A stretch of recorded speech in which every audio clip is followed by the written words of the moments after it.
overacting raw. Naku, grabe, nagwawala ang community ng Mike Chris dahil sa overacting rin na taong ito.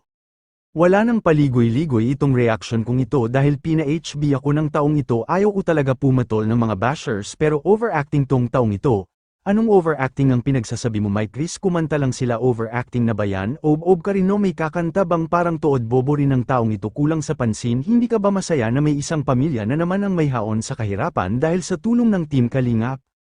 Hoy Ob, kung wala kang magawa, tumahimik ka. Wala ka namang ambag sa pagpapasikat sa Mike Chris eh. Dito nga sa comment ko sa uploaded video ni VSM, dito nga nagwawala ang mga supporters ng Mike Chris dahil sa taong Ob ayon sa taong ito. Overacting kasi, sorry po, at dito nga di ko mapigilan na magkomento sa taong ito. Junior Bayanita, matanda ka na kasi kaya di mo alam paano mag-perform.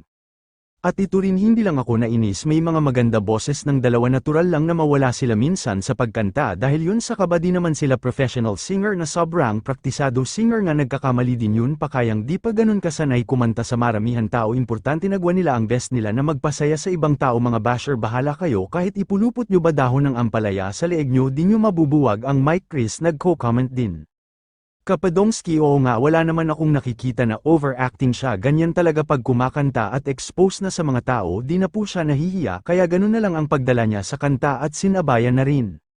Junior Bayanites, saan banda overacting? Wag makitid po, intermission number po yan ha, hindi contest. Kami sobra tuwa kayo insecure. Junior Bayanita, ikaw po yata ang sample ka nga, kasabihan nga pag inggit pikit-pikit ka na lang. Kahit na sintonado sila at hindi marunong kumanta pero aliw na aliw ako, ipinakita nila na ang kanilang best acting.